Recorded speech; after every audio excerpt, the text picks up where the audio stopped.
crumpets, and a very warm welcome to episode 14 of No Small Questions. I am your question master, superfan Sam Oakes, and as always, it is my honour to pitch your burning questions to the wonderful stars of No Small Roles. Speaking of, let's introduce the two fabulous human beings in our hot seat. I was worried that he wouldn't make it today, as apparently he's been stuck in tomorrow. It's our tentative tinker, Orin Quill, played by Ben Galpin. Hi. And, hi. And our second cast member, she's already off her face on frosted cakes and kicking Enkidu's ass with a wall fan. It's Gwendolyn, or Carhilda, but better known in our material plane as Grace Kelly Miller. It's me! That's great that I'm off my face on frost. I kind of wish No, tea is fine. Tea is fine. I mean, I definitely got that from the last episode, is like this has become a big thing. And I kind of wonder whether Grace in real life would probably go for frosting. Who knows? If it's readily available in cakes. I mean, I just really maybe. like cakes. Yeah, so who knows? Especially Who knows? ones that get you high. Very As edible always... cakes. Yeah. As always, we have some of our gorgeous patrons in the chat with us tonight, including some new and exciting faces, and we have some listener questions from the No Small Roles social media and Discord chats. But before we begin, here's your spoiler alert. Spoiler alert! These questions do include spoilers for all episodes up to and including episode 60. So if you haven't caught up to episode 60 yet, I really recommend that you go do that now, and we will catch up with you later. Okay, all that being said, let's crack on with some questions and spill some of that Twain tide. Okay, so the first question that we have tonight is for both of you, and it's definitely starting off strong. This is from Joel Grizzle, who's asked you, if one of your characters had to kill a fellow party member, who would it be and why? Who wants to take that one first? Oh, God. Oh. I feel like we've already kind of inadvertently done that. Oh, yeah. We have voted to kill one of our party already. We didn't need to. No. Sorry, Enkidu. But I'm assuming that's like, this is definitely like dead forever dead. Yeah. Yeah, although I did kind of think that was also going to be dead forever dead. So did and we. then who knows? There's three of them. So that was my theory out the window. But yeah, I suppose that was a chance thing. You had to take care of one. But if you just I think it's a grisly question from Joel Grizzle here. I think it comes down to who do you want to fight and kill? Okay, do you have to fight them? Because then I'm going to pick who I think I might actually be able to beat. Whereas if I... Okay, actually, let's make this interesting. Who do you think you could beat in a fight, and why would you fight them? I guess for that reason. And the other one, who do you want to kill and why? Oh, okay. I feel in a fight, I feel like the only one I've got any chance against is Gaius. Yeah, because he just sings. He's got all those healing words though. He just keeps bringing himself back. Well, or maybe accidentally healing me with a bucket of water. But I feel like. No, he's probably got some nasty stuff up his sleeve that he can pull out. But I feel like he's the only one I would have any chance of beating in a straight fight. Yeah, he'd probably just lie down and die. But is that the main reason for fighting him then? Is like, you know, because I would beat him? But then, so who would you then want to fight and kill? Or just kill in some way, and why? I mean, no one. But you have to. The question says you have to. Okay, make Grace answer the first bit first, while I think. Okay. I mean, I think Gwendolyn could take Orin in a fight. Oh, wait a minute. Is this me personally fighting? No. Is it my character? It's character. It's character, isn't it? A bit of both. I don't think I could take Gaius as a human being. I feel like Orin could maybe. Orin feels he could take Gaius. Okay. Ben cannot be. Okay, and they've all got magic. Feel like, yeah. I think Gwendolyn could probably take Orin in a fight, but bring it on. I honestly don't know who my character would want to kill. I'm just looking at the wording again. Yeah, okay. It is Had a to character, kill. Okay. I was just like, I mean, do you know what? Juna would be like, kill me first, Gwendolyn. She would. She'd be like, I've lived my life. You might as well just go and have a bit more fun, love. That would be Juna. So that would maybe be why. But I think if Gwendolyn were going to kill anyone, she would have from their party. She would have some major need of therapy. Yeah. Yeah, I think Even more with so. Juna particularly, surely, because you're so tied to Juna. So yeah, although she would be like, do me. But like, even like, it might have been easier to be like, oh, well, Enkidu, but they've even started to get on now. So even that's. Yeah, plus you've done that once already, like you said. Yeah. Fool me once. Okay, this question says, I've been rereading it to try and get out of this. If one of your Don't look characters for had to kill a loopholes. fellow party member, Ruana? Oh god, no, this isn't Taskmaster. You can't think of like Okay. core cast. I would kill Enkidu because I want to then see if we killed him in combat, would all of the characters in his head pop out? Ooh. Maybe we'd then get to meet all of the characters in his head. What if they're all Erida? Or other mini Enkidus? Mini Enkidus. Like in Centaur World, if anyone's seen that. Niche reference. Yeah. Yeah, I was going to say It's straight brilliant. over my head. For all of you who haven't seen it, it is excellent. Me, David, excellent. and Ben really got into it. When? During the end of lockdown. During the end of lockdown, I think. Yeah. And they shoot tiny versions of themselves from their hoof. So I'm now Oh my picturing God. Enkidu shooting tiny versions of himself from his feet. Is that not Eldritch Blast? Yes, yeah. You Eldritch just Blast played is Eldritch Eldritch Blast to be Blast. mini Enkidus. They're just I've tiny lots of little little mini Enkidus. Like, Enkidus. Oh my god.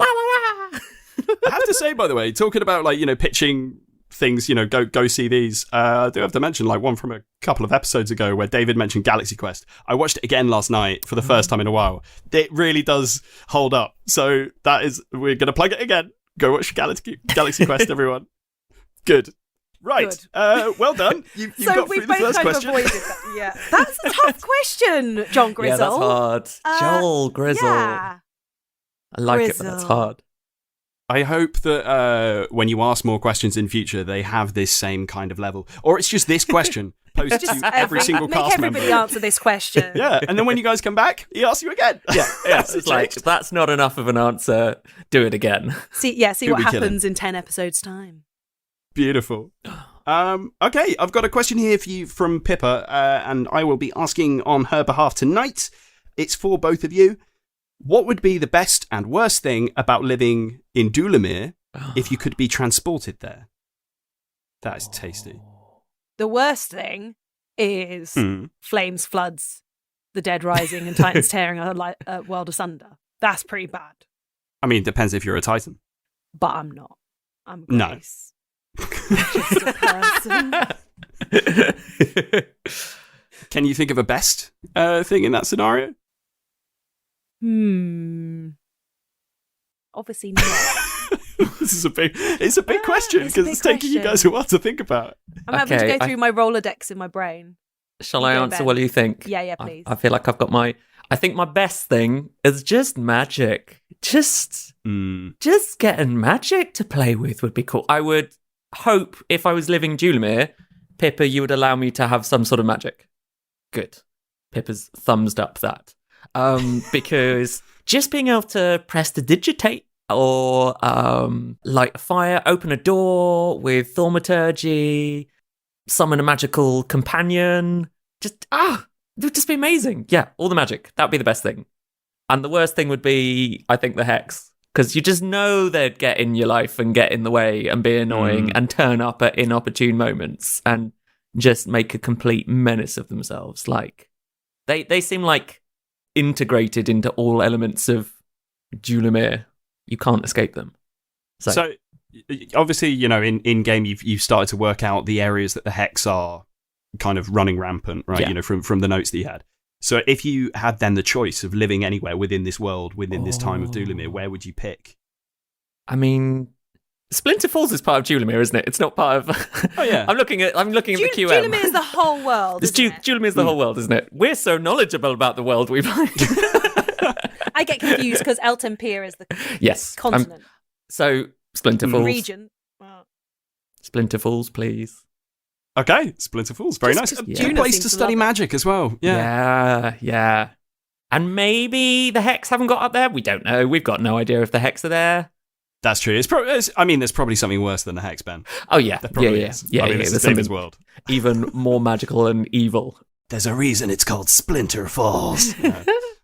How about you, Grace? Did you think of a best thing about Yes, Dulamir I and where did. you might place yourself? Well, the best thing about being in the world of Dulamir would be the freedom to go off on adventures with your friends and steal horses. Oh, That's beautiful. would that be the first thing you do? Steal a horse. No, but This horse's name is Bessie. Mine. probably the whole reason I love D&D anyway is just you just get to be with your buddies and go on Yeah. adventures. So that really appeals to me. Oh Yeah, sorry, I was a bit mushy. no! Can we all please go on an adventure? 'Cause Let's go on I feel an you need one. adventure. One of the other best things is that there is a 1 in 20 chance of anything you do succeeding brilliantly.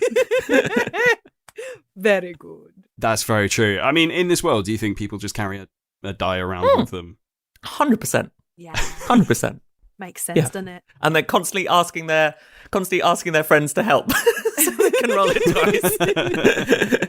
Oh, I can use my Anything you're second doing. one now. I'm going to make this cake, but would you like to assist me? Ben, did you learn the guidance cantrip? I've got this little pyramid one as well. Oh, classic. Thank you, guys. Okay, so we've got a question here from... this is to both of you, and it's from Dami or Dami. I hope that I'm pronouncing that right. But if you are ready, I'm going to pass it over to you. Sure. Thank you, Sam. Hi. And hello to everyone. Hi. I just am so thrilled to speak with you. And I thank you so much for this adventure. You've soothed me on many a night. But my question was, if this campaign were to end, where do you imagine the other Fate Mark 5 members would be in Gwen's and Oren's lives, respectively? Ooh. Good question. So, like, kind of, we finish our kind of objectives and we kind of go our separate ways. Who we'll stay in contact with? Exactly. Ooh. I don't think Junior would let Gwendolyn not have her in her Mhm. life. So definitely Juna is in her life. I think Gwendolyn's trying to get Oren a job with her dad. And hopefully, like, Gwendolyn's probably gonna like frequent Gaius's like music place, and she's gonna keep on chatting up as many bards as she can. And Enkidu, who knows? I'm not sure actually. Oh. I feel like Enkidu would just walk off into the distance with his other friends, and we wouldn't see him again. But I don't know. Oh. I mean, is there anyone that you wouldn't want to see? Like, definitely. Don't want to see Guy again. He's annoying. Not yet. Let's see where the campaign goes. But yeah, at the moment, I think Gwendolyn would want to stay in contact with everyone. See if anyone try and Joel Grizzle style kill you. Then Yeah. That's the end of- Yeah. that's the end Everybody of that tries to kill her, but relationship. no. John Grizzle style. I think, I agree. Joel. We've been saying John. Joel. It's Joel. I Apologies. said Joel, I think. Oh. Yeah, we've been saying Joel. What are you- I apologise for me getting it wrong.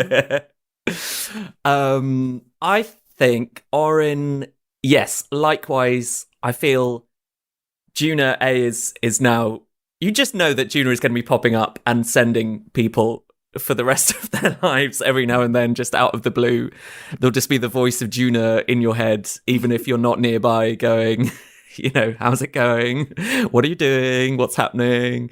So I feel like Juna is a definite.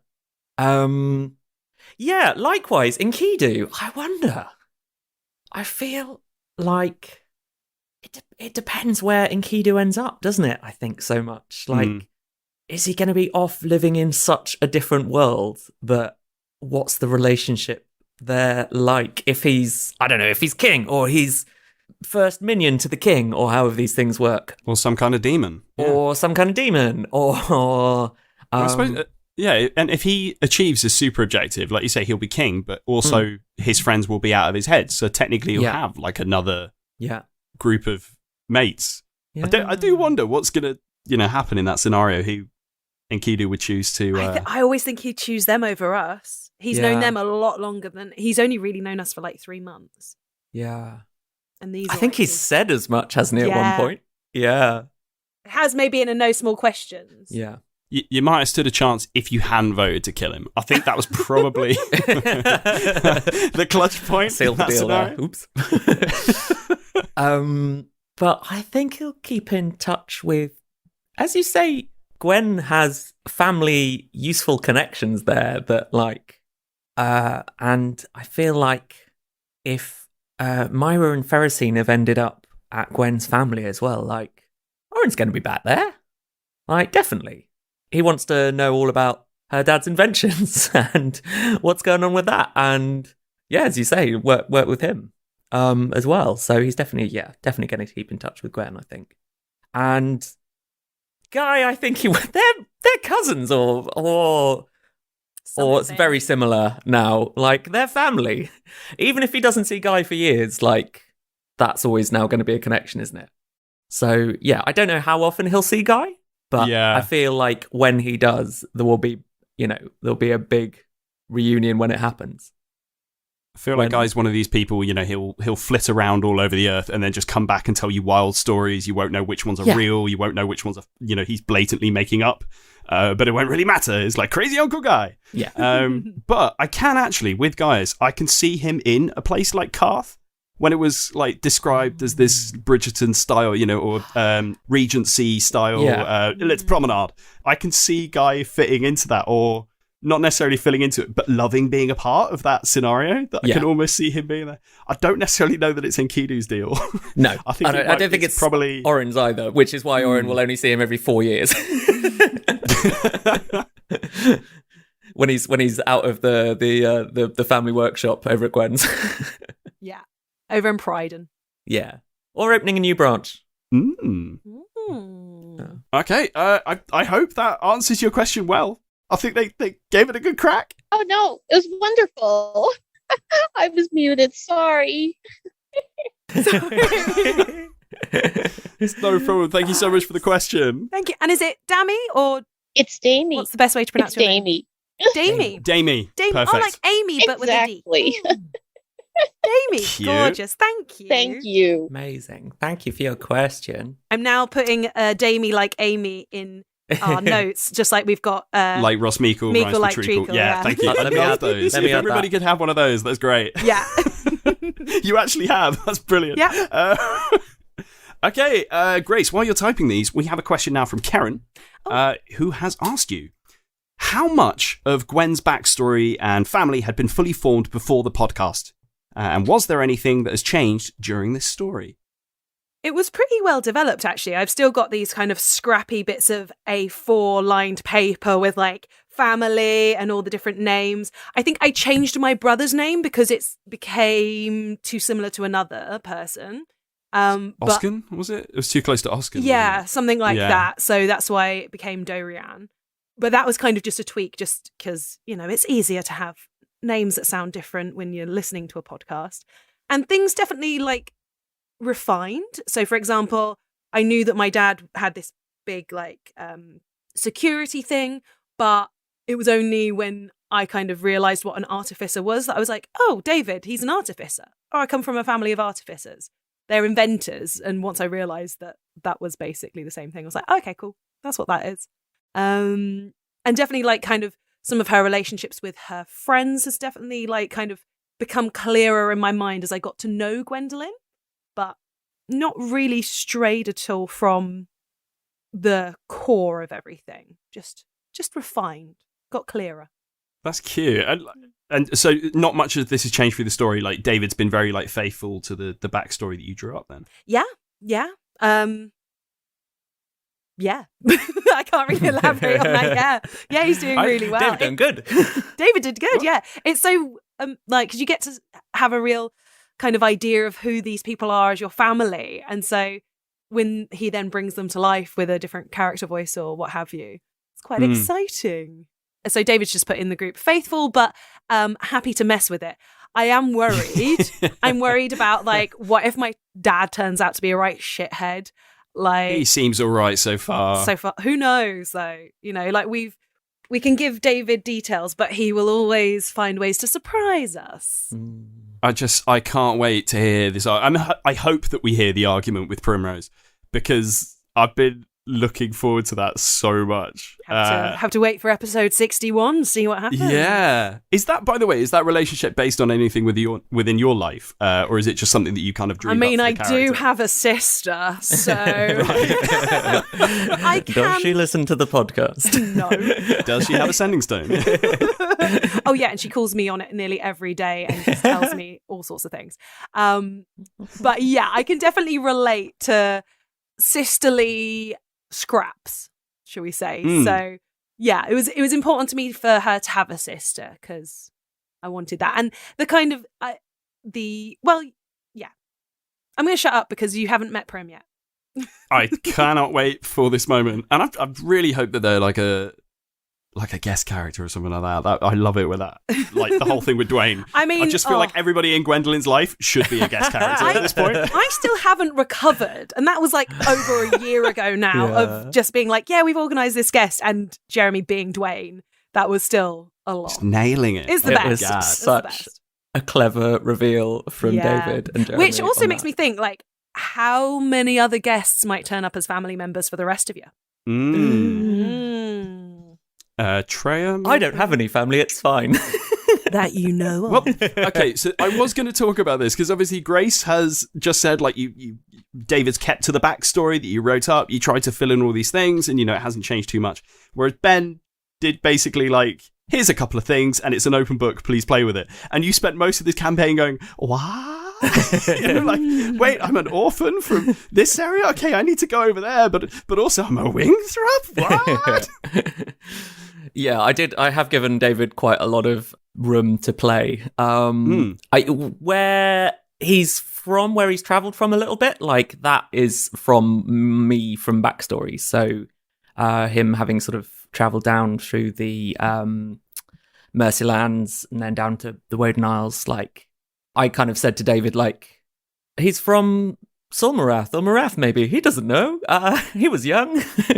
He's come from somewhere up there. He's gone to the Mercylands for a bit. Then he's gone to the Woden Isles. But yes, I have given him quite a lot of blanks to fill in.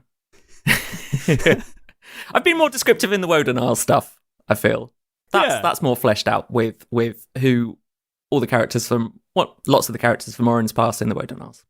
Yeah, I mean, you haven't fleshed it out with us yet, though. I'm still really intrigued by this soldier character. Yeah. So, hopefully, I mean, obviously, Grace, you do such a wonderful job as Gwendolyn, just like picking those little threads every now and then, like just so. Like, I think the more you wheedle, a little bit more we're gonna get. Yeah, I mean, Gwendolyn So hasn't cute. fully she hasn't gotten on to romantic things, questioning Orin yet. Maybe that's something she needs to do. And that was a conversation with Guy, I That was think. Guy. It wasn't I'm surprised with- Guy with hasn't like Gwen. got more on with like Dish, because Guy loves a little He gossip. does. He Mhm. does.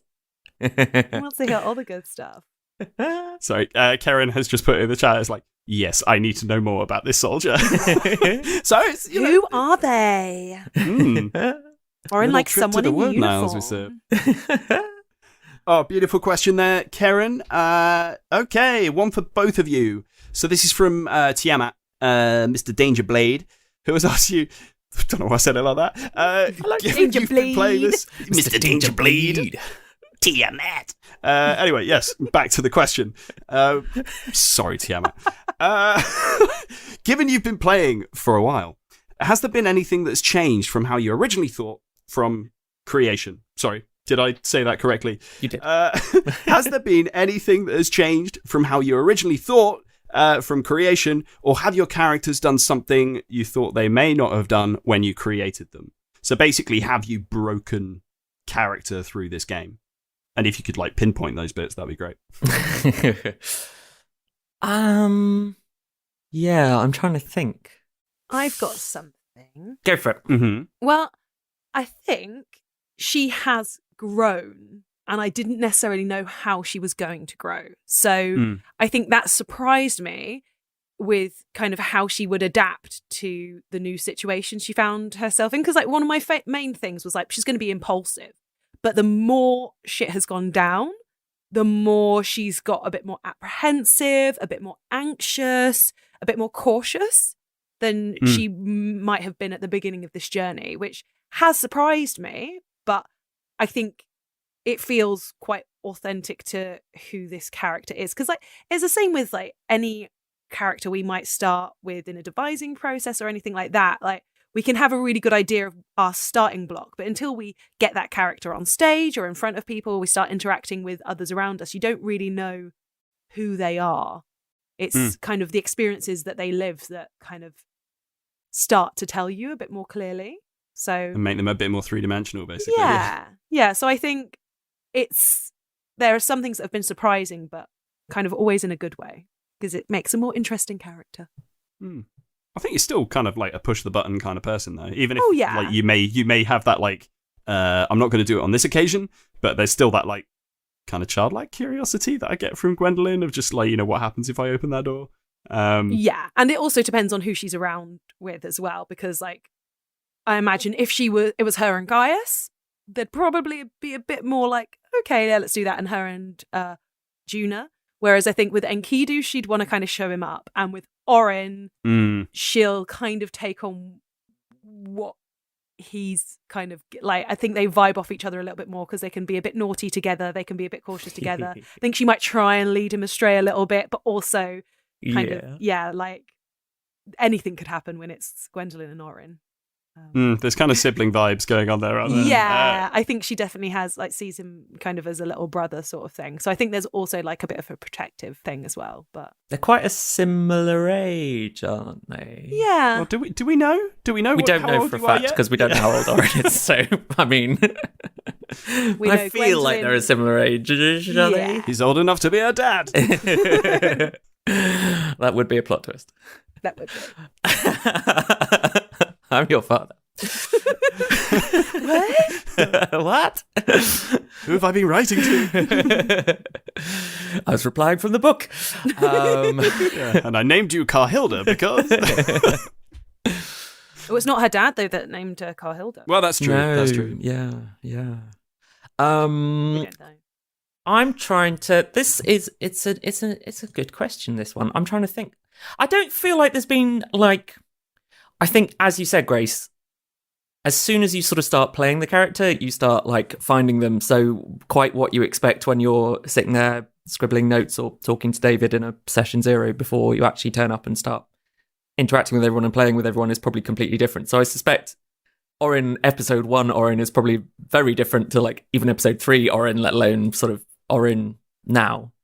I mean, I feel like Orin's changed quite a bit. So in terms of sort of doing stuff that I wouldn't have thought he'd do when I created him, I mean, he's definitely opening up more than he was before, and being better at, I think at the start, and I think I talked about this on No Small Questions like ages ago, the kind of the feeling that he constantly have of being like, when's this going to end and I need to leave? I feel like he's got over that to a pretty good extent with the group and just learning to trust the group. And yeah. So I think that's been a big change. And I think he's learning to deal with being involved in bigger matters, but is not great at that.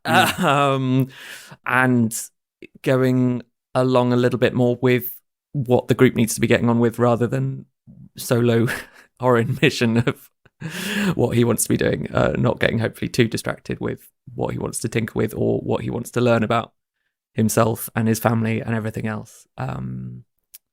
So yeah, I don't think there's any like major like, oh my goodness, that is completely different. He's now blue. But He was not blue on the character sheet. but he was not blue on my character sheet. But there was like a tiny, what was it? There was a tiny little thing that I remember. I got my notes up just to be like, what did I say about him at the start? And one of the things that I wrote originally when I was trying to like, I wrote a little section called Mysteries and Motivations. And one of the things I included in that wants to try an exotic fresh fruit he's heard of, the strawberry. And then I remember like Grace introduced the strawberry, and I was just like, oh yeah, strawberries. And I was like, oh no, that was part of my backstory that I don't know what they are. I've ruined it. Oh my god, it's such a core character thing. You're going to have to go back and You've got to re-edit that A whole episode massive 3. retcon. Massive 57 episode retcon. Yeah, I'm like, just put no. Vicky at the start of an episode. Retcon. Oh god. But yeah, that's about it. Oh, and like there's definite like changes, because like little changes when David asked us all before we met Erida and Erida revealed all our names. David asked us individually, I believe, what names we'd all been known by. And of course, David, being sneaky, then added a whole load of extra names for some of us as well. But that was an opportunity to add to Orin's names. So that's when Mosquito arrived. That was from me. Yeah. But Volus Hemlock was Volus was David, David's. but Mosquito was from me, and that was added when David asked before that episode about names. interesting. And it came from backstory stuff that already existed, but it just fleshed out. Yeah, added basically, details to- Orin's time working adjacent to the hex, right? You know, when he was growing and stuff. Little mosquito. Yeah, maybe, yeah. Okay, another thing to pry him about there, Grace. I should be making a list. I didn't know any notes for an SQ. Oh, yeah, That would be a good one for Gaius, actually, because he's got family involved in the hex, so it could be like a, hey, buddy, hey. What are your hex contacts?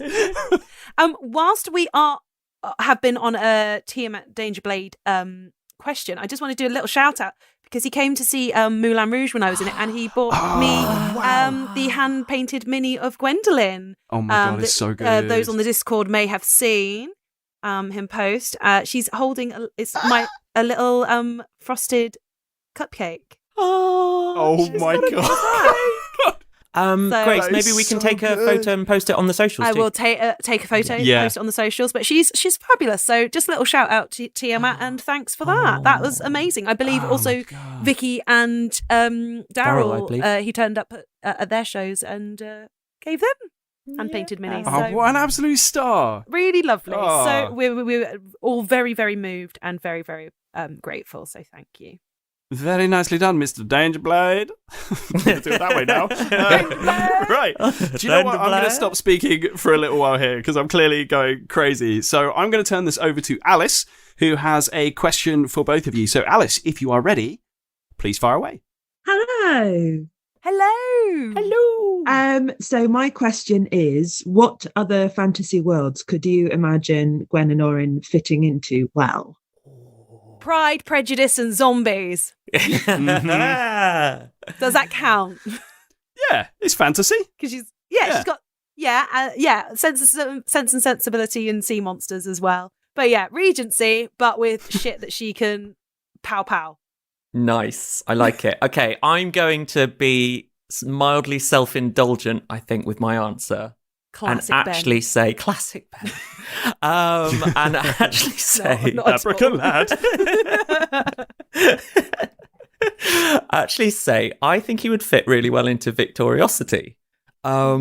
Which, for those who haven't listened to it yet, is a sort of steampunk alternative history Victorian London. And I think there's an awful lot of like out of the world inventions and inventors and sort of weird electrical crossover contraptions and everything going on in that world that I just think Orin would adore.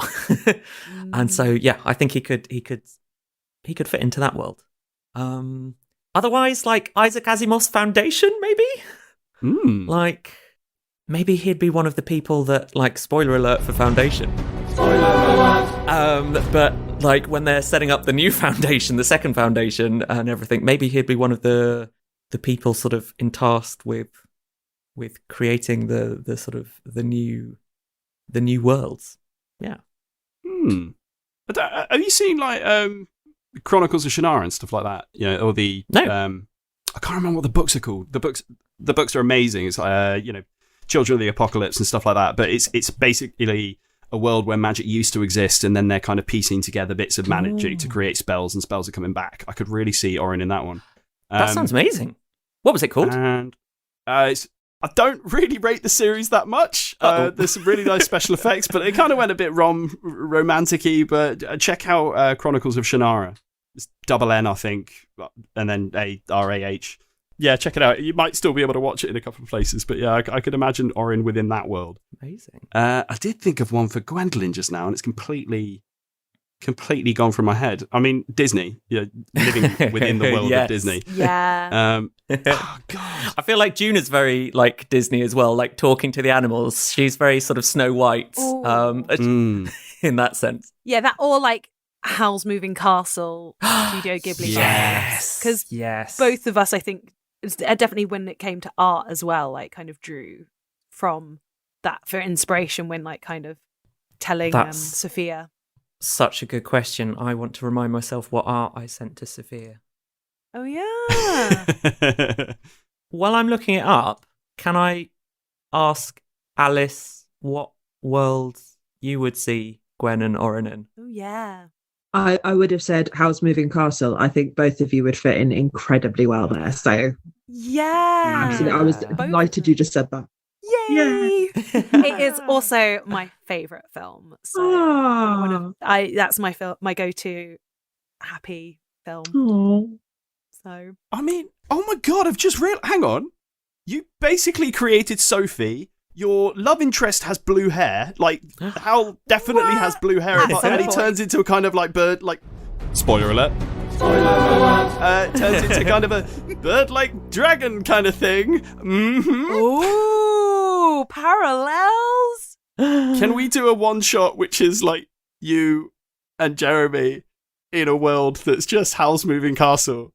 Yes, please. Because there's stuff that they never really finished playing with in that film. Anyway, there's a whole war going on that they just kind of like, we'll deal with that later. You could be a part of that war. Okay, you've heard it here first, guys. This is going to happen. Nice. Right after David does all of his other bonus contents and writing music for all these shows. That's always a wonderful part of. But if you could get on that right after David, that'd be awesome.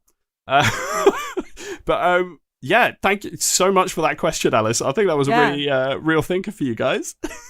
Absolutely. I would also say both of you belong in Lord of the Rings. Moving on.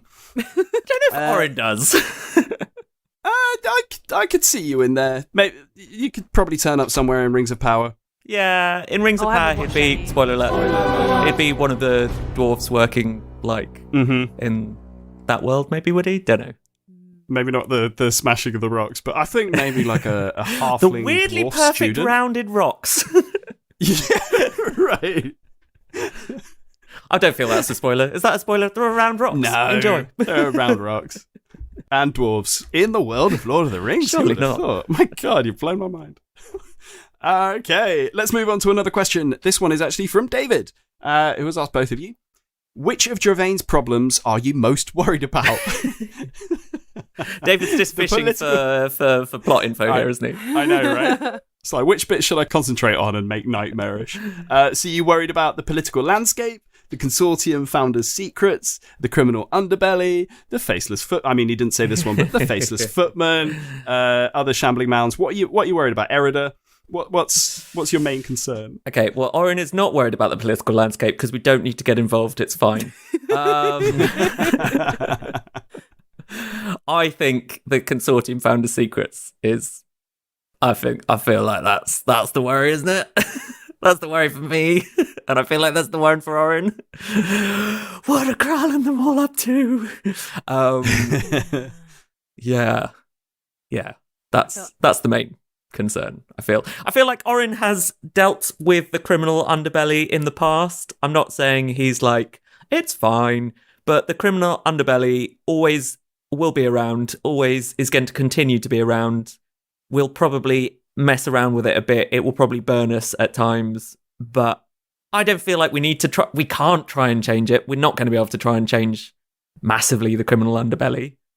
Whereas the consortium founders' secrets, they're big. I feel like they're coming for us. And I feel like if we don't figure that out, the world is going to end in flames, floods, etc., etc., etc.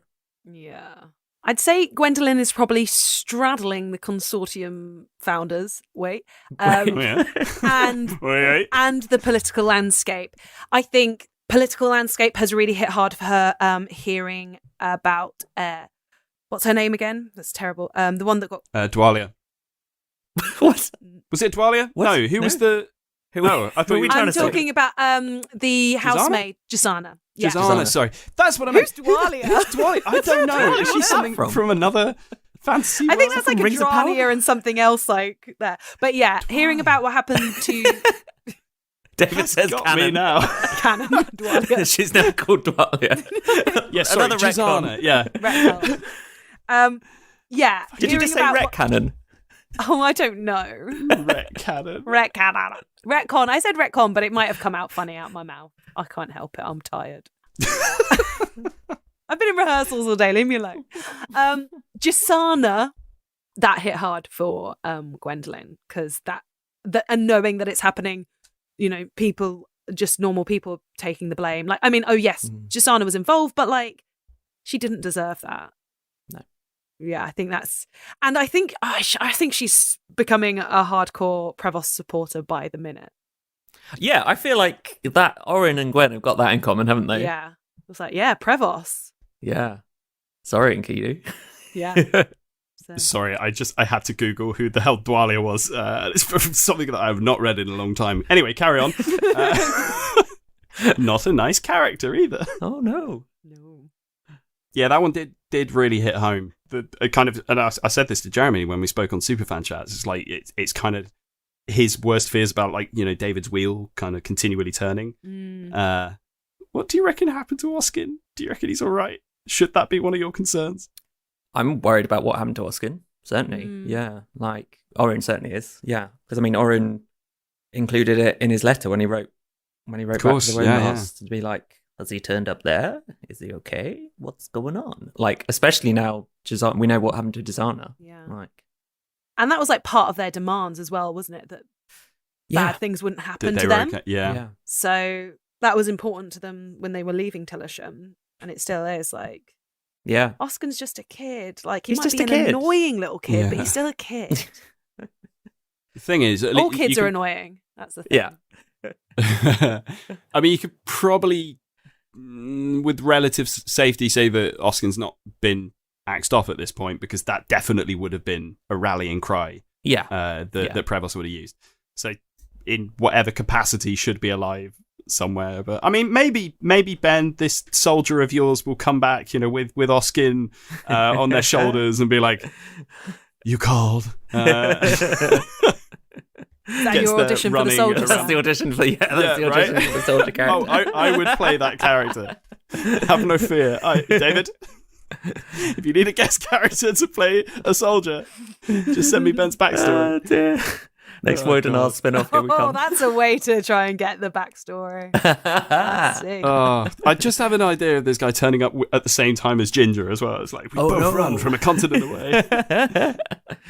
Run through the water. Oh, God. Okay, next question then. This one is again for both of you, and it's from our good friend Ross Meikle Rise with Treacle. So, Ross, over to you, mate. Hiya. You've kind of already alluded to it earlier in the chat, but the Fate Mark V are increasingly involved with large-scale political stuff, and I'm wondering what's keeping your characters with the Fate Mark V as things do seem to get increasingly hairy. Nice question. First of all, Ross, thank you for calling it the Fate Mark 5 and not the Abrica Lance. Immediate bonus points in my book for that one. I've just seen here in the notes that you said same question to Grace, but with Abrica. Yeah, I think that, because there's definite political stuff, as you say, Ross, that I've just sort of mentioned earlier, that Orin is not on board with, killing kings, etc. No, but I think he's been kept with them because they've become a unit, and they have become that D&D found family thing, or in the case of Guy, literal family. And so I think selfishly from that point of view, and also if to be completely selfish about it again, like I feel like Orin feels like he's probably got more chance of getting answers that he wants with the group than going solo at this point. And still probably feels like he can hopefully have enough of what's the word? Not that Enkidu will listen to the opinion of the group enough to maybe be open to be swayed and to listen and not go off and do crazy things with the royal family. Yeah. In a nice way, not in a nasty way, in a just yeah. But yeah, ultimately I think like Orin just has found this group of people that he likes hanging out with and are helping him develop and helping him learn and change, and it's a journey he's enjoying if we want to get like cheesy about it. Yeah. And Martin S has just put something that might be quite pertinent. Oh, of course, yes. Martin, very good point. They are sticking together for the spoons. Yes. You're not allowed, I don't think, to compete on your own in the spoons competition, so you've got to be a group. So as soon as they got the spoons and they've won that competition, done. Bye. Bye. Just rename the podcast Spoons and Politics. Spoons and The rest of the party will be dropped like a used tea bag. Is that, do you think, same for you then, Grace? From Gwendolyn's perspective? I mean, Gwendolyn's in a bit of a funny moment where we kind of left off with her in episode 60, because I think she's definitely been worried about how her family were going to react to her elopement and everything like that. So kind of being welcomed back with open arms by Kasula, that kind of opens up the opportunity to go home in a much more realistic way than it has been in a very long time. So did that surprise you? Yeah. I was thinking she'd get a bit more of a telling off. But then again, also I think the ultimate like result of it isn't that surprising. Like, she's very close to Kasula. I think she's surprised that by the forgiveness, but also when she thinks about it, actually it makes a lot of sense. Same with her father, unless they've all been taken over by Wingthraps, who knows? Maybe it's not really them. Who knows? It's David. That's a whole can of worms. I hope not. I think your dad has his own codex. It's like the petals, he hasn't got a the petals of the rose or something, He right? doesn't need to be taken over. Each of the petals. You're actually plant-based in that film. Oh my god. Yeah, I don't. I think this is a bit of a crossroads for her. It could be an opportunity to give up and go home, but Gwendolyn is also stubborn. And I think so she probably will stick at it, especially she'd stick at it as long as Enkidu did. She's not one to back out before Enkidu. So that is her super objective. Yeah, it's just basically be better than Enkidu. But Take his walk and improve be in on a it. relationship with him, one of the two. I mean, I don't know about that. We'll see. I definitely think she's also a bit concerned about Enkidu and where he's at with wanting to kill potential people to the throne. So I think she also maybe just wants to stick around to like keep an eye on that.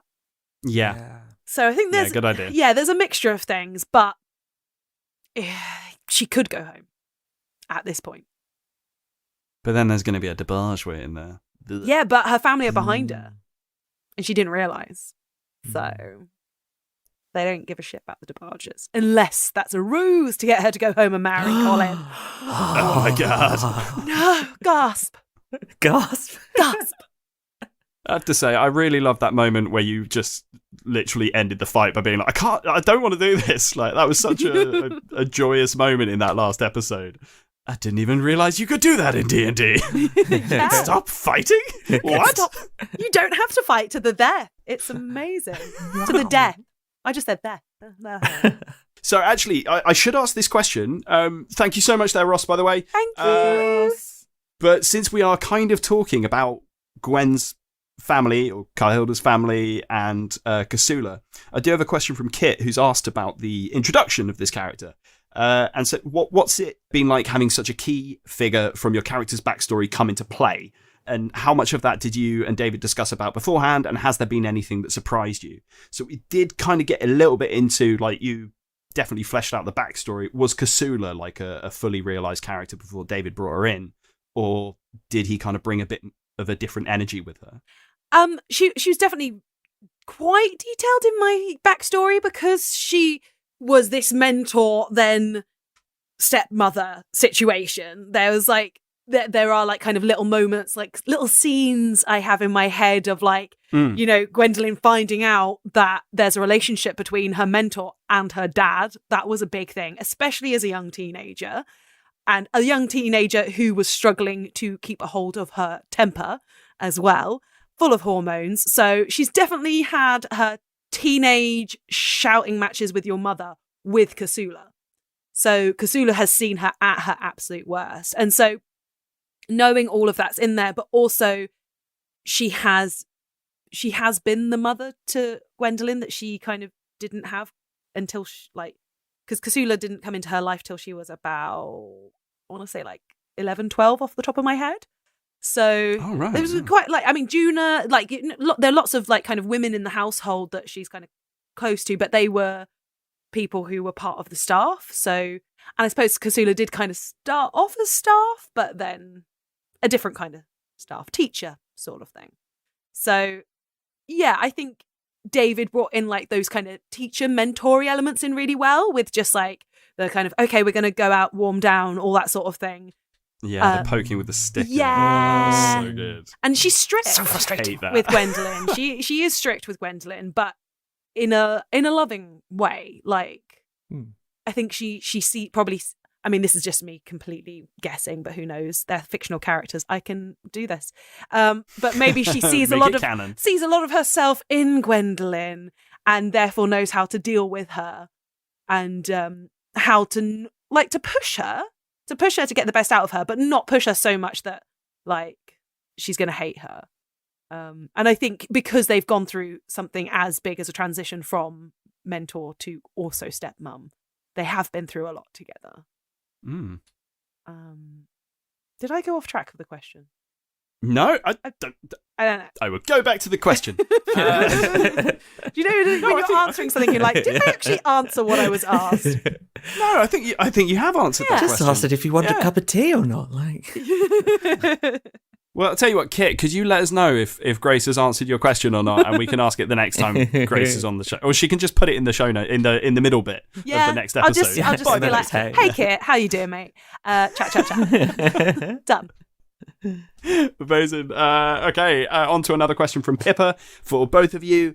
So having released the 2-year recap recently, the cast discussed some of their favourite moments, but if you could relive any moment, looking down the cycle of strings and make a different choice, which moment comes to mind, and what would you do differently? That's a banger of a question, Pip. Thank you. Yeah. Several moments. Can we have several? Or do you have to pick one? I mean, does any one stick out to you more than another as you're looking down those strings? Which enemy did you help most? I guess. Yeah. Crow. Leading crowd. Yeah. That's a really bad one. Wish we'd realised sooner that we just needed to get rid of him. It was a real Gollum moment, though, wasn't it? It was just like, we've let him too close. Karen says fire and fire elemental was a wild choice. That's the one. No, I'd change the gloves of shocking grasp on the plant creature. that's my big moment. I'm slightly tempted to say Orin would go and set the table for like 3 months and see what happens. But I mean, you probably still would have died, or in that. People maybe. still would have died. Yeah, at the probably entrance, that 24 and then hours you'd have had to deal with that for 3 months. Oh yeah, God. maybe not. Oh no. Oh no, I did Be ask horrible. David, did this come up in a No Small Questions? Like, what would happen if Oren had just been like, I said it for a year, like with Yeah, the I think podcast? I think he said it went on to hard mode. Yeah, so it was like everything would just be that much harder to accomplish. But you could have got to like episode 30 and then been like, and now we reset. there's just one of you left, and you get to episode 30, and then you finally die. Like a Titan comes in, let's say Titan comes in, finishes you off, and then you go back. I think, though, oh my god, the big moment that I would want to change is going in and doing the second Wingthrup test. Mhm. Ooh. Because that was Yeah. a definite, oh no, we've done really bad here, and now there's no way out of this. So I think knowing what we know about how that was going to end, that is something, that would go back and change. And I think Gwendolyn would do that. Grace, as a player, I wouldn't want to change anything because it's all juicy character development. And even when David makes us bloody cry because it's so totes emotion, I still wouldn't change it because it's just a roller coaster and it's great. Absolutely not. And it's funny though that there was a heck of a lot of information that you got. I know the information was restricted to higher ranking family members, but you still did get a heck of a lot of information from doing that advancement test. Yeah. So it's, on balance, I think it was still a bad choice. we got a lot of information, and we've also got a rank within the family that's higher. And I do feel, as Ben, that might be useful down the line. Whatever It's an happens, you will expensive rank price to higher pay. than Myra as well. Oh, yeah, there we go. Yeah. Take that, Myra. How high in the Wingthrups are you, huh? Not even a recruit. Maybe she is. Maybe she ran off and did the test. Oh my god. No. They haven't turned up in Pride anymore. No. Oh, God. No. I think the family just said they were on the way, didn't they? We know they're on the way. Did they say in June Ascending at one point? I just, after Grace did that whole, like, can you send somebody out to meet them? I got this, like, late at night, all the riders, like, head out in different directions to scour the lands to look for two girls. Pippa, great question. Thank you so much, as per usual. The next question is from me, also for both of you. Had the Fate Mark 5, or for Grace, No. lads, had that Just never editor, been cut that. assembled? It's probably going to be Daryl. He'll even say abracalads. He'll probably record some extra in. He'll add them in. Daryl's voice It'll comes just out be, of nowhere. Abracalads, abracalads. Halfway through Ross's question, just Daryl's voice turns up. Abracalads. Anyway, had that group, whichever you want to call it, never been assembled, where do you think your characters would be now? Wandering somewhere up through Travaine. Where would Oren be now? Like aimlessly? No, not aimlessly. No. Right. Okay. He would be. Well, he was trying to get to Solmarath. So by this point, would he have made it there? Would he have accidentally wandered into the Wingthrups on the way? Maybe. Would he have, as he was heading north, just met people with interesting inventions and been like, "Oh, what's this about?" And then fallen into that? I wonder if he would have done. But yeah, otherwise, I think he'd be heading up north, or maybe he'd have been sidetracked off and maybe he'd be at the Mercylands at the moment. Maybe he'd have found a boat. He'd be across there, looking what's going on. Or he'd be in the Arcanist Consortium. I don't know. Oh my god, so Options. thank god the abracalads came along. He had loads of places he wanted to go. Do you think, we're looking at kind of like an Alfie track for Orin? Like maybe that's the kind of the other side of the coin. Like Alfie found a place where their skills fit in, where they could learn more, and it all seemed fine up until the point where they realised that something really dodgy was going on and had to get out. I can kind of see Orin getting into a situation like that. Yeah, I think he might have bounced around through a few different organisations trying to find where he fitted in. He wouldn't have bounced around in the Hex because he knows about them, so he wouldn't have done an Alfie in that. But yeah, otherwise, maybe he'd have haplessly wandered into the Arcanist Consortium or into the Wingthrups or something, not knowing what he was getting into. I like that. And I'm assuming Gwendolyn would be face down in a ditch, covered in frosting. Well, it all depends whether she got through the Lockholt Woods in the first place, going through because she would have been aiming for Tillisham. So if she probably wouldn't stolen a horse without Gaius's No. encouragement. So she would have been travelling on foot. How she would have got on with panthers, lions and tigers and bears, oh my, don't know, and Crowl. So had she survived it, got to Tillisham probably in pretty dishevelled state, and then would she have given up at that point? Don't know. She would have found out a bit of information about Dwayne, but she would have probably been, keeping on the Dwayne train as much as she could until she found him, I think, or until she was doing so badly that she gave up and went home, tried to get home. I don't know why. I thought you were going to say doing so badly that she dies and then becomes another revenant and joins Art in chasing Dwayne for the rest of his days. Potentially. There's a little question in the chat as well about whether she would have fallen in with the Vondells. Possibly. I think it depends on how desperate she was feeling and if that was an offer of comfort and a bit more of the life she was used to, especially if she'd had a horrific time in the Lockholt Wood, then possibly. She probably would have appreciated the kindness. And of course, as we know, they would have taken the opportunity to take advantage of her standing and stuff. So, but to be honest, depending on how long it would have taken her to get through the Lockholt Wood on foot, maybe all that shit would have been going down already.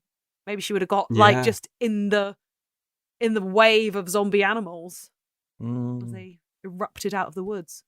Do you reckon that would have happened without your involvement? Because there were certain triggers that you guys set in motion for that event happening when it did. But it probably would have gone ahead.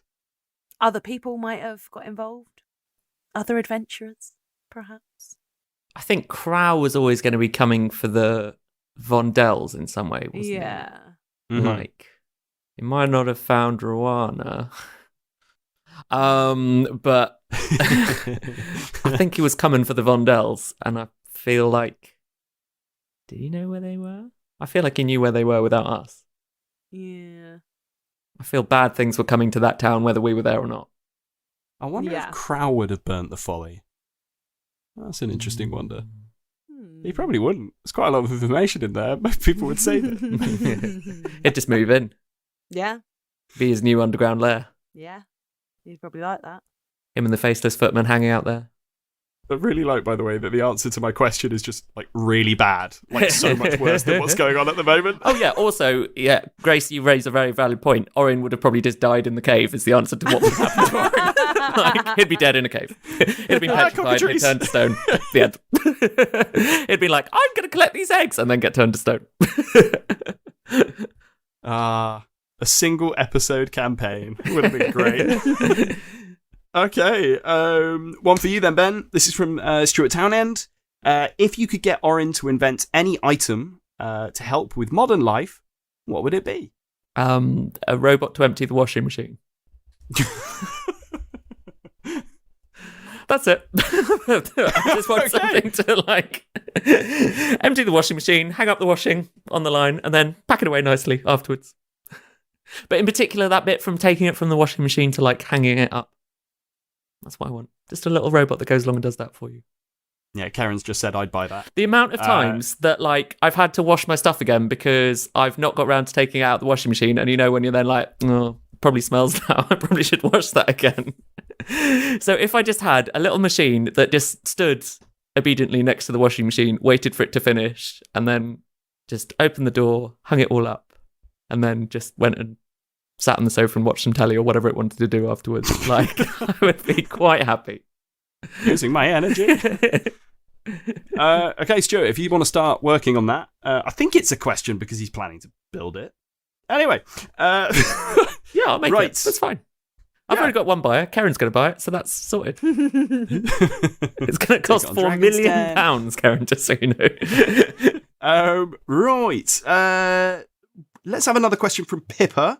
So now that you're recording both online and face-to-face using the PodTrack, which looks really cool, by the way, is there anything you've had to approach differently regarding your playstyle or how you interact across the table versus behind a screen?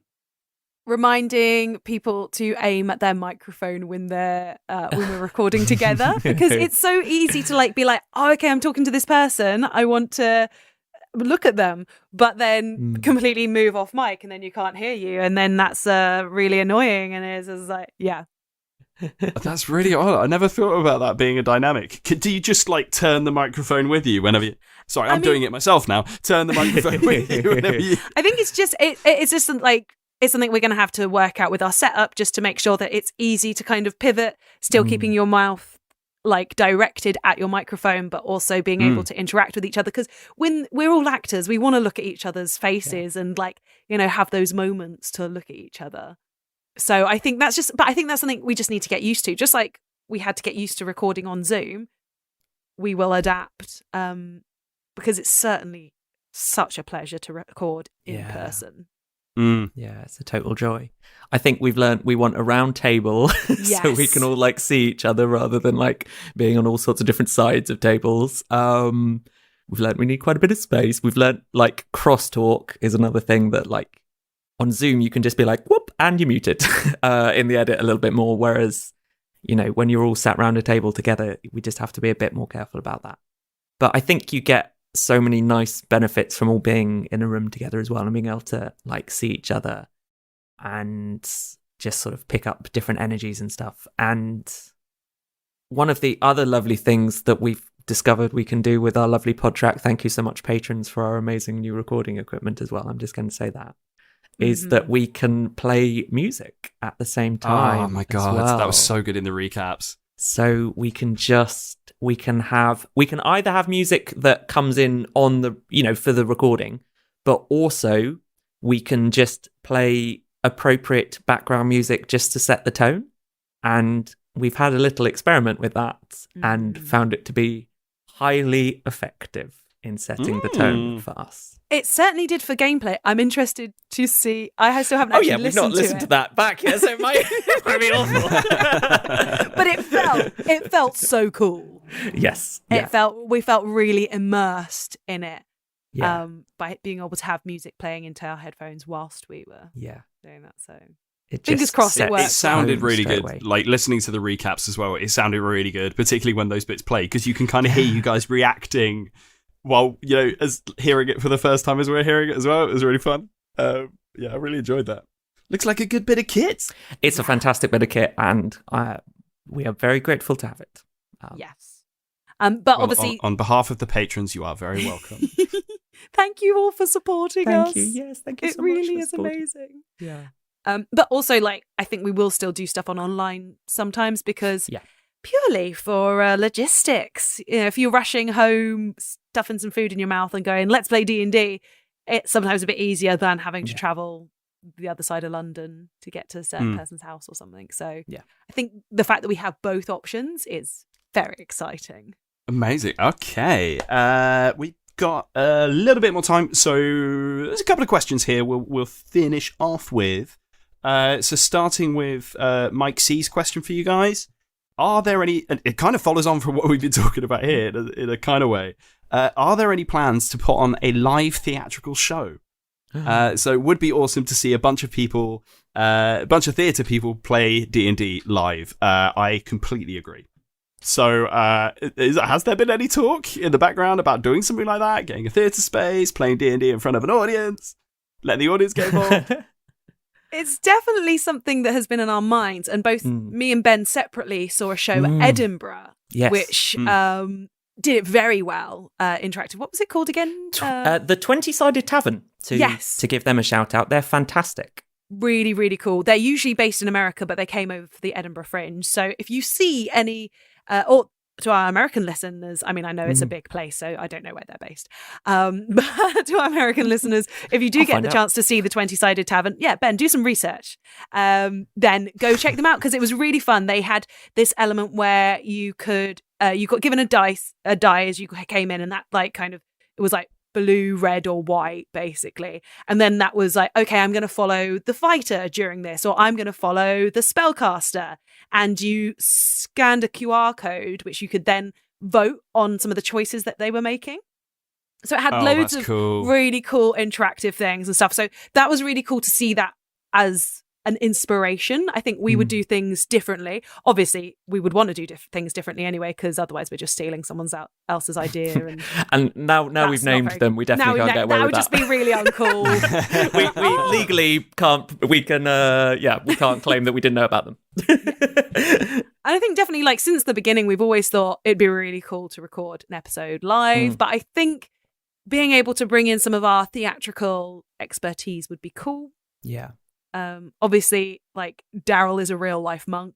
I mean, not actually a like religious monk, but like has the skills of, like, you know, he's got some amazing martial arts skills. Vicky is Superwoman, like she's really physical, and like I can drink tea, so some skills. Ticking boxes. Yeah, we got them. We got a real life I was chemist. Say, Vicky is definitely what class would Vicky be? We did talk about this once. Barbarian, but like, if I would cast Vicky as Gwendolyn. I think Vicky would play a really, like, physically would play a really good Gwendolyn. Oh, that's really interesting. I think I'm much more likely to physically play Juna. So no, I like tea. It's fine. You can be Jenny. Fair. Actually, I play Gaius. Okay.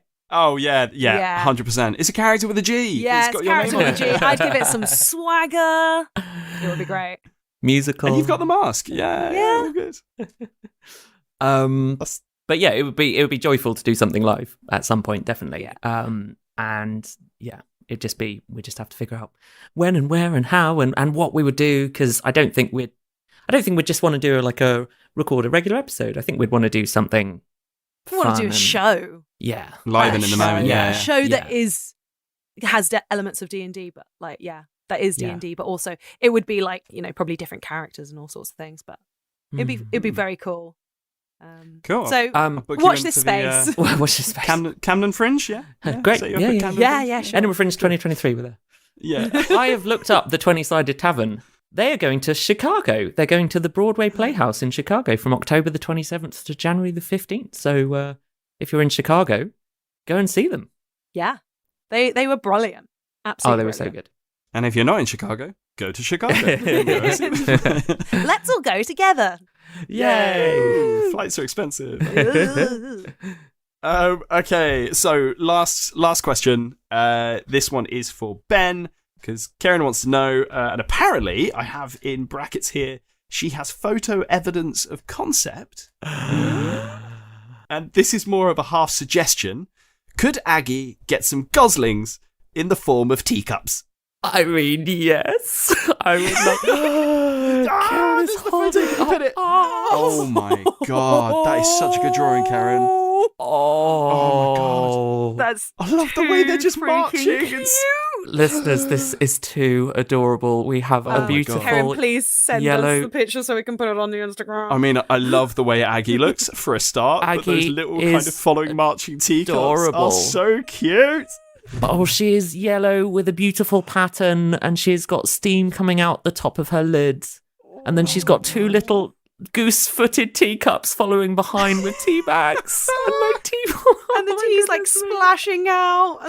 Oh my god. This is too It's giving me kind of Fantasia vibes with the sploshing of the buckets and stuff, but not as ominous. It's really cute. Karen, that's amazing. God. Round of applause for Karen. Yeah. Oh, well, podcast applause. That probably. Oh no, that's. It all cuts out on the Zoom. No. None of that. You can add in. We'll special add it in on our podcast. It's fine. Oh yeah, do like yeah, do the audience one. Yeah, it's a massive crowd. That is. Yes, gorgeous. Yes, 100%. Yes. And stealing that now, Karen. That's in the show. I can't wait to meet them.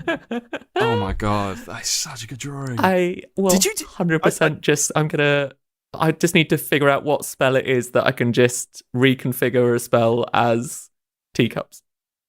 Gosling teacups. It's happening. Can you, when you get access to more infusions and stuff like that as an artificer, can you add more homunculi? Would it be? I'd have to check. Maybe, yeah. I've got another check if pearl. You can split your one homunculus between like 3. David You know, says a bunch of little animate tiny objects, which I believe is a spell that I can get later. It's happening, guys. It's happening. That's Yes. you. Thank you, watch this Karen. space. Whoop, whoop. Oh, guys, this has been chaotic at times. I've had my mind frazzled in so many ways, but oh my god, the questions have been so good.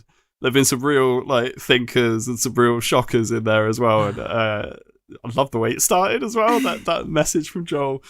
Really lovely as well to have like so many new patrons coming in and Yeah. saying hi and sending new Yeah. like we really, really appreciate it. It's so lovely to get And- to meet more of you. Sorry if we didn't get to your question. Me and Grace, we answered them fully, and I apologise if that means that we didn't get to everyone.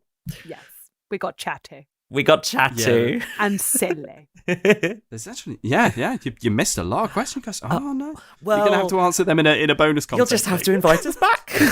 Yay! Come back to my hot Said- seat. I'll do the exact same intro. Sorted. Episode 15 of No Small Questions. Ben and Grace are back. Cool. See you guys next week. So for the listeners, this has been Ben Galpin and Grace Kelly Miller talking to us all things up to episode 60. Thank you so much for sending in your questions, and we will see them next week when we talk about this again. Yeah. But otherwise, in the meantime, have a little look at the Patreon.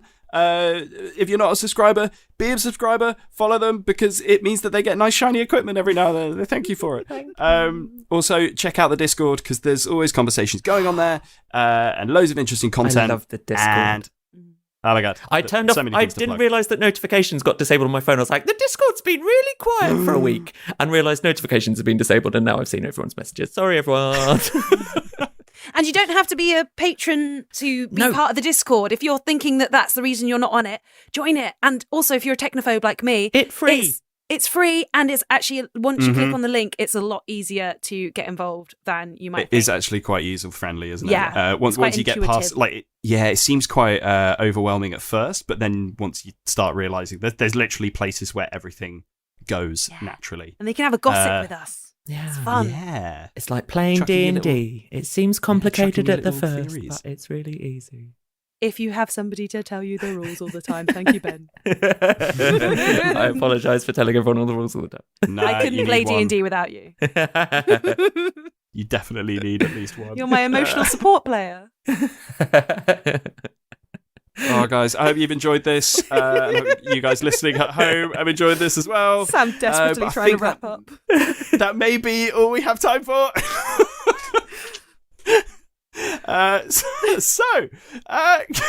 Grace and Ben, there's one thing left to say. Oh, yeah. You ready? Are we going to get everybody to unmute if they want to? You Let's don't get have everyone to no unmute, pressure. and then so. if they want to join in with saying the 3-word anon for now. Saying on for now, yeah. Just Sorry. Oh, yeah. All three words. Everyone unmuted? Anon now! Goslings! Whee! Anon.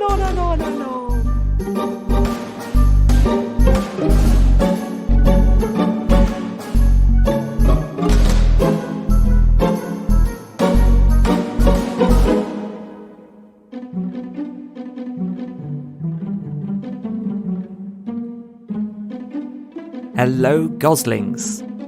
I'm back again to say a big thank you to superfan Sam Oakes and to Grace for joining us for this week's No Small Questions. Now, you can also check out our Discord, as we mentioned.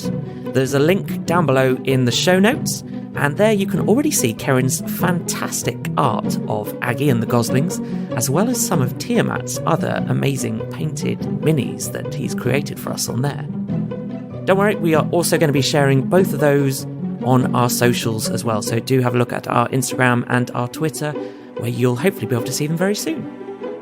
Now, there are lots of exciting things happening over on the Patreon. For a start, if you're thinking, how can I join in the chat live in No Small Questions as it happens? Well, the answer lies on our Patreon. There are also some fantastic bonus features, including outtakes, other behind-the-scenes audio, our No Small Talk chat show that we do after the show, and, talking of chat, Daryl has been working on an exciting new treat called The Ramblers Rest. And the first couple of episodes are pretty much ready to go, with special guests, Chris and myself. So if you sign up to our Patreon, you should be seeing those appearing on your feed very soon. All you need to do if you're wanting to find out a bit more or to sign up is click on the link in the show notes or visit patreon.com/no small roles. We will be back this weekend with episode 61. So we'll see you in Forlos Vale very soon. Right, I'm off to research the tiny servant spell. Looks like